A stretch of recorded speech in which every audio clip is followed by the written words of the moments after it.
I'm Sir Christian Biagpon, your mathematics teachers for the lesson.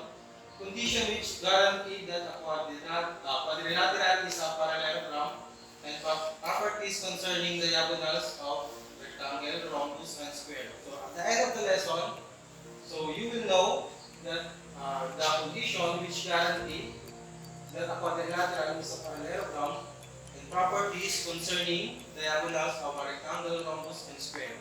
Okay, so let's go back to the definition of quadrilaterals. Okay, so in geometry, a quadrilateral can be defined as closed, two-dimensional shape which has four straight sides.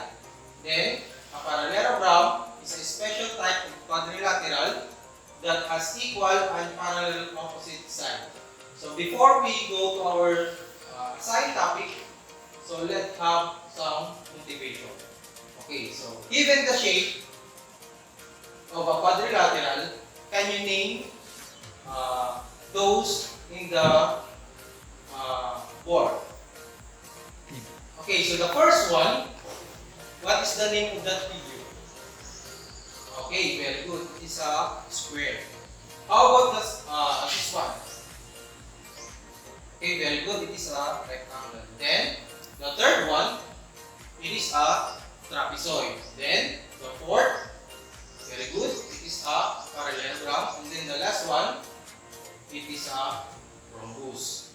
Okay, so our topic for today is a condition which guarantee that a quadrilateral is a parallelogram. So we have a condition here. Okay, so number one is a quadrilateral is a parallelogram if both pairs of opposite sides are parallel. Then, number two, both pairs of opposite sides are congruent.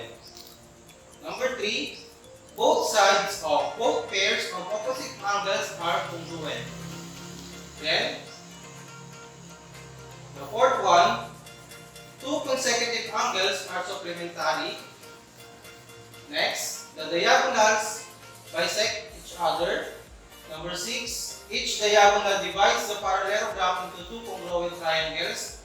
Then last one pair of opposite sides are both parallel and congruent.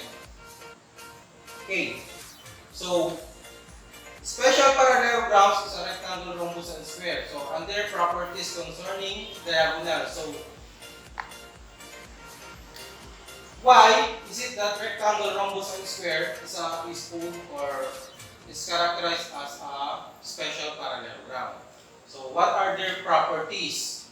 Okay, so number one, if a parallelogram has one right angle, then it has four right angles and the parallelogram is a rectangle. Okay, so it is called special parallelogram. It is because rectangle, rhombus, and square have some characteristic in common. Okay, so number two, the diagonals of a rectangle and square are congruent. Then, the diagonals of a rhombus and square are perpendicular. Number four, each diagonal of a rhombus and square bisect opposite angles. And then lastly, the diagonals of a square divides it into two congruent isosceles right triangles. So these are the properties of concerning diagonals in a special parallelogram, which is rectangle, rhombus, and square. Okay, so let's have some activity.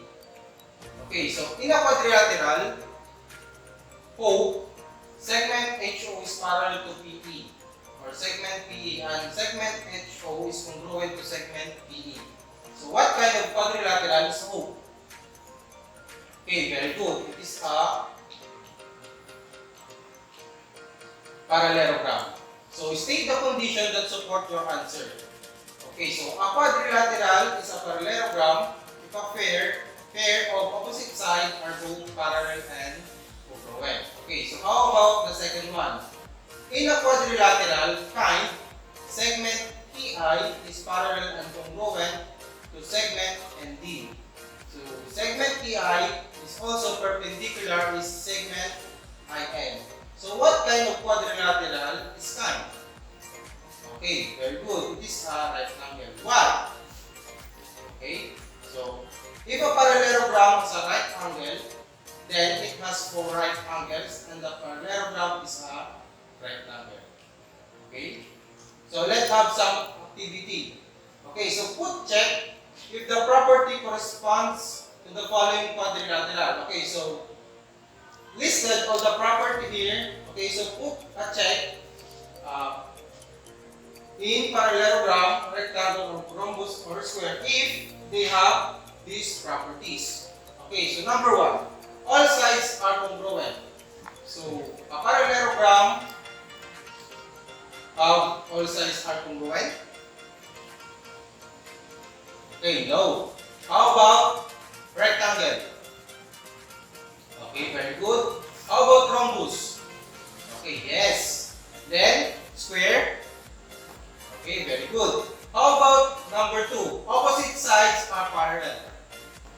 Okay, in parallelogram, we have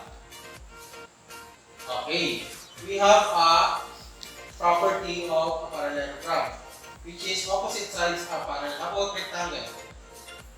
Okay, very good. Rhombus. Okay. Square. Very good. How about number three? Opposite sides are congruent. Okay, so in the parallelogram, they have opposite side congruent in rectangle, okay, in rhombus, and also in square. How about number four? Opposite angles are congruent in a parallelogram. Okay, check. Rectangle, check. Rhombus, check, and then square. To sum it up, what are the conditions that guaranteed a quadrilateral is a parallelogram? Or what have you have learned in our topic? Okay, so in general, the we proved that the condition of the quadrilateral is a parallelogram. Then we also proved that the special parallelogram and its properties. Okay. Okay, so you can now go to our activity, which is also putting check in the quadrilateral of the property of a given property here. Okay, so number 5, opposite angles are supplementary. Number 6, two consecutive angles are supplementary. Number 7, diagonals are congruent. Number 8, diagonals bisect each other. And then number 9, diagonals bisect opposite angles.